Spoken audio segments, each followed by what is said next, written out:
Bonjour à tous, soyez les bienvenus sur Western Armenia TV, les titres principaux d'aujourd'hui. Nous sommes des graines vivantes qui peuvent germer, croître et se développer dans un sol fertile. Le pardon ne satisfait pas les Arméniennes. Une personnalité franco-arménienne au sujet du scandale autour de la carte de l'Arménie orientale.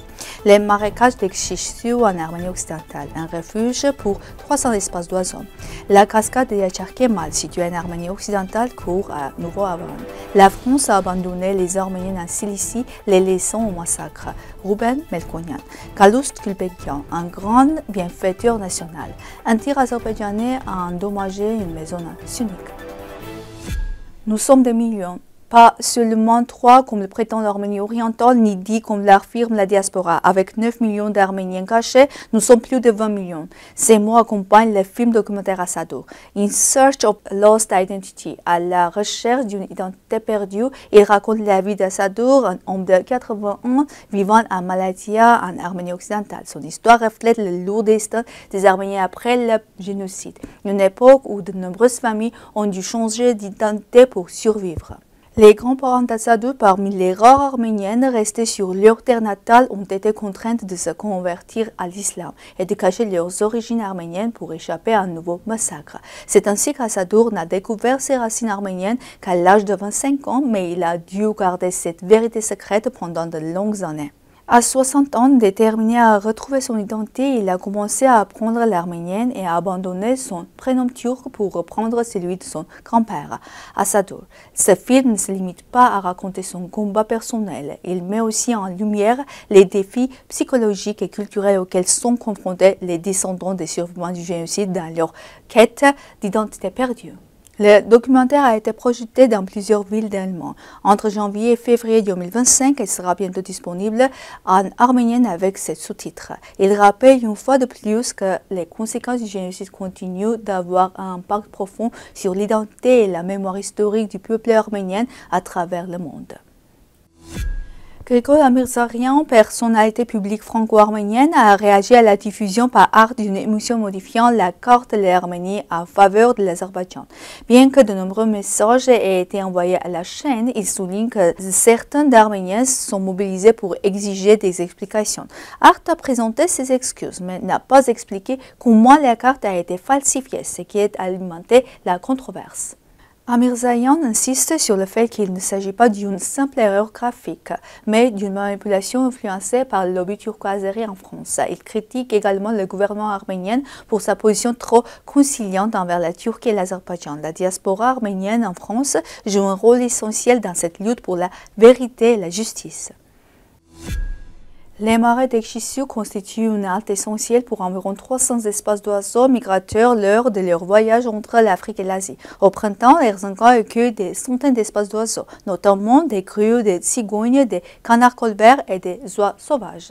Le climat de la région et la diversité de sa flore favorisent la présence de 149 espaces d'oiseaux, ainsi que de reptiles et de mammifères. Les roselières servent de refuge naturel où certains espaces menacés hivernent et se reproduisent. Grâce aux conditions favorables, certains espaces d'oiseaux comme les grues s'installent définitivement dans la région.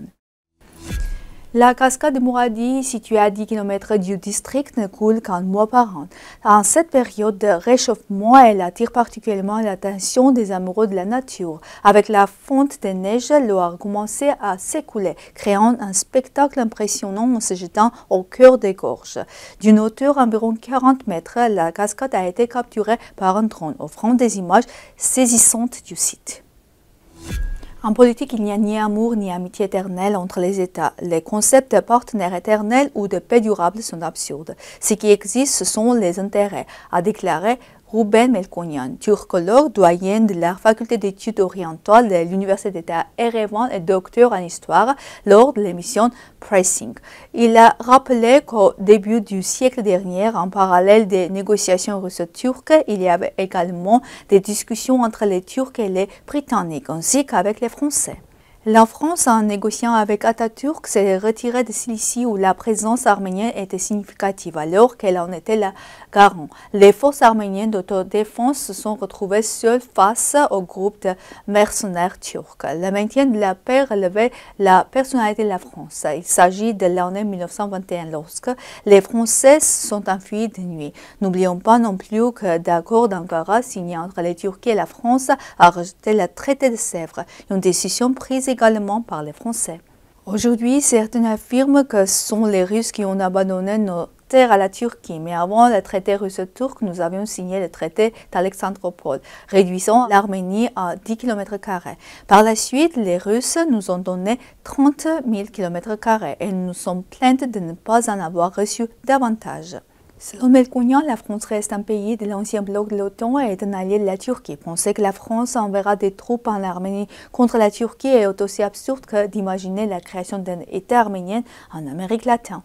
D'ailleurs, l'Occident a adopté la même attitude lors des conflits russo-géorgiens et russo-ukrainiens.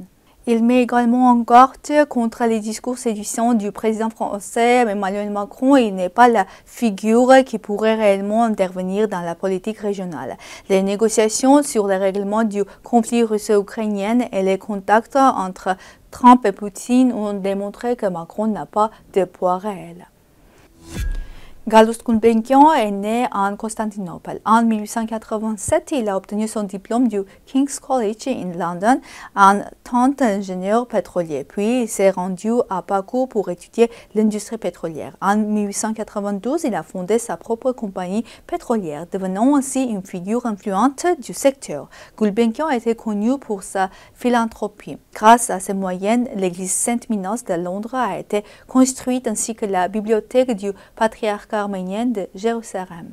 Il a également soutenu la restauration de la cathédrale mère de Chmadzin et fondé des hôpitaux pour les communautés arméniennes du Proche-Orient.